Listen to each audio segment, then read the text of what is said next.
Welcome to Financial Coaching for Kingdom Men, where we talk about real life choices, their financial impacts. Today, I want to start with a story. It begins with two cars in my driveway, a humble, debt-free minivan, and a sleek SUV with payments that are a constant source of stress.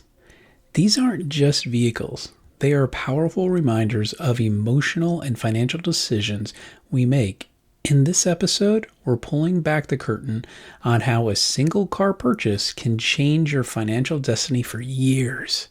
We'll explore the power of paying cash, the pitfalls of dealership financing, and the golden rule for buying a car that serves you, not the other way around.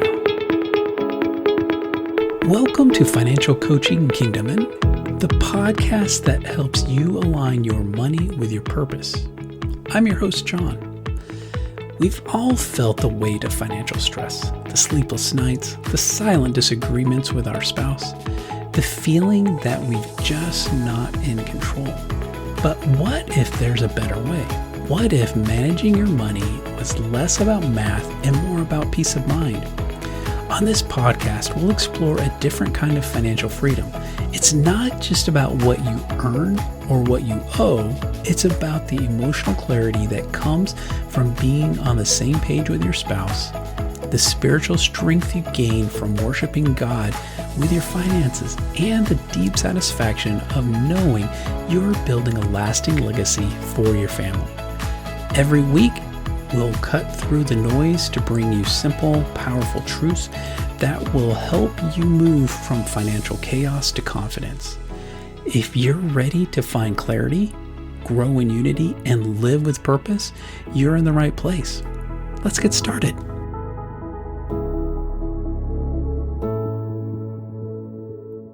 On a quiet Saturday morning, as I poured my coffee, my gaze fell upon two black vehicles parked outside our house. They looked ordinary enough, but in that moment, I saw more than just cars. I saw stories of decisions, emotions, and financial journeys that stretch far beyond our curb. These vehicles, in particular, invoke powerful memories and lessons for me and my kids. Vehicle number one is the unsung hero, the minivan. This is a quintessential mom car, and I'll admit, driving it probably cost me a few man card points. Yet, its engine purred reliably, while the driver's side window stubbornly stays up, a feature that incidentally saves money at the drive-thru. This van has been a workhorse. When one of our kids needed a reliable ride, we sold it to him for a mere $1,000 cash. Add in new tires and a few maintenance items, and he's invested about $2,000 for dependable transportation. Nothing flashy, but just pure joy and independence on four wheels. Vehicle number two is a sleek, high-stakes SUV. Contrast that with the imposing SUV, it commands presence on the road, easily hauls people, and certainly looks the part. This vehicle entered our family's orbit back when the owners were dinks, dual income and no kids. Life felt easy and the money seemed endless, but as life often does, circumstances changed. Now they're navigating a single income, and that's $900 plus a month. Car payment is a relentless reminder. The bank, of course, isn't interested in personal hardships. They just want their payment, or they'll repossess, leaving significant credit score damage for both signers. The truth is, this couple wasn't even in full agreement about buying the SUV, yet both signed on the dotted line. This decision has since shown frustration, anger, and contention. It's a stark reminder of my own past battles, times I reluctantly agreed to car loans just to avoid conflict, only to deal with the financial repercussions for years. I had to learn the hard way. Never walk onto a car lot unless I'm truly ready for a new payment. The car I drive today was bought under similar pressure, and it took me years to pay it off. It's a powerful lesson. A decision made in 4 hours can create financial ripples for 3, 5, 7, or even 8 years. I'm immensely grateful that my current vehicle is paid off. Life has thrown curveballs, and the financial flexibility of having no car payment has been an absolute blessing. It's a testament to planning and God's provision.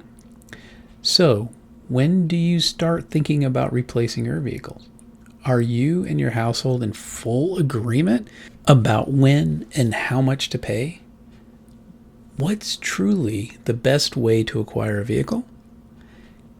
If you haven't planned, is a loan the answer? And if so, what's a reasonable amount in terms? And ultimately, what does that vehicle really cost you? The story of the minivan isn't just about a cheap car. It's a testament to financial freedom. When you purchase a vehicle with cash, you immediately reap immense benefits. First and foremost, you avoid paying interest. On a typical auto loan, interest can add thousands of dollars to the total cost of the vehicle over its lifetime. By paying cash, that money stays in your pocket. Even better, can be invested for the future.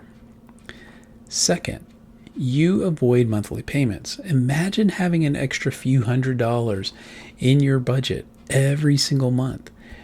That's money you can direct toward an emergency fund, invest for retirement, pay down other debts, or simply save for the future goals. This creates incredible financial flexibility, especially when life throws unexpected challenges your way, like a job loss or a medical emergency. Finally, owning your car outright means you're never underwater, owing more than the car is worth. Cars are depreciating assets. They lose value the moment they drive off the lot. If you finance, it's easy to find yourself in a position where you owe the bank more than the car is worth. A precarious situation if you need to sell or if the car is totaled. Buying with cash eliminates this risk entirely. It forces you to live within your means and only purchase what you can truly afford up front. While paying cash is the ideal, it's a reality that not everyone can save up tens of thousands of dollars for a reliable vehicle.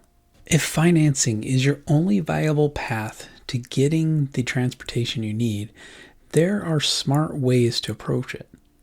One of the most widely respected and financially sound guidelines comes from the Money Guys, a personal finance duo. They advocate what they call the 23-8 rule for vehicle financing. 20% down. Always put at least 20% of the vehicle purchase price down. This reduces the amount you need to finance and helps you avoid being immediately upside down in your loan due to depreciation. 3-year loan term. Finance the car for no longer than 3 years. Longer loan terms mean more interest paid over time and higher chances of being underwater on your loan. 8% of your gross income. Your total monthly car payments, including all vehicles you own, should not exceed 8% of your gross pre-tax income. This ensures car payments don't consume too much of your budget, leaving room for the other essential expenses and, crucially, for investing. The Money Guys also add a vital caveat. Your monthly investment should always exceed your monthly payment, meaning you're investing more than you're paying for your vehicles. This emphasizes that while a vehicle is often a necessity, it shouldn't come at the expense of building long-term wealth. This rule helps ensure that you're making a responsible choice, not just a convenient one. Now, let's talk about where many people go wrong. Financing through the dealership. While convenient, it often comes with hidden costs and disadvantages that can significantly inflate the true cost of your vehicle. The dealer markup, those hidden interests. Dealers often act as intermediaries, connecting you with various lenders. They can and often do mark up the interest rate they offer you from what the lender originally quoted them. This dealer reserve is pure profit for the dealership, and it can add thousands of dollars in hidden interest over the life of your loan, even if you have good credit. Many consumers are completely unaware this practice exists. The yo-yo scam. This is a particularly nasty tactic where you drive off the lot with a new car, believing the financing is approved, only to get a call days later saying the financing fell through and you need to sign a new loan at a much higher interest rate. Because you've already driven the car, many feel pressure to accept the worst terms. Loan packing and add-ons. The finance manager, the guy in the back room, is an expert at selling you expensive, often unnecessary add-on products like extended warranties, rust proofing, paint protection, or VIN etching. These are high profit items for the dealership. They get rolled into your loan, increasing your total debt and monthly payment.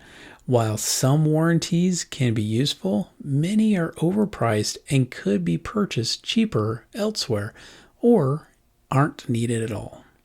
Longer loan terms. Dealerships are incentivized to get you to focus on a manageable monthly payment, often by stretching the loan term to 5, 6, or even 7 years. While the monthly payment might feel affordable, you'll end up paying significantly more in interest over the life of the loan, and as mentioned, you'll be underwater for a longer period. The stories of the minivan and the SUV are more than just anecdotes. They are powerful illustrations of how our vehicle choices deeply impact our financial lives. The minivan represents freedom from debt and the ability to direct funds toward other goals. The SUV, while initially desirable, becomes a source of significant financial stress and relationship tension due to the burden of its payment. Before your next vehicle purchase, ask yourself the tough questions. Have you saved enough to pay cash for an economical and reliable vehicle? If not, are you prepared to adhere to the sound financial principles like the Money Guy's 20-3-8 rule? And crucially, are you prepared to navigate the dealership's experience with a clear head, understanding their tactics and prioritizing your financial well-being over a glossy sales pitch? Your vehicle should serve you, not the other way around. Make choices that empower your financial journey rather than derail it. If you need to help strategizing your next vehicle purchase or understanding how it fits into your broader financial plan, that's precisely what a financial coach is for. Thank you for being here with me today. Your support means so much. If you have thoughts on this topic, I'd love to hear them. Leave a comment or a review wherever you listen to podcasts. Don't forget to hit the subscribe button so you never miss an episode. And if you know a friend, a family member, or a coworker who needs to hear this, send it their way. Let's keep building this community together. And God bless.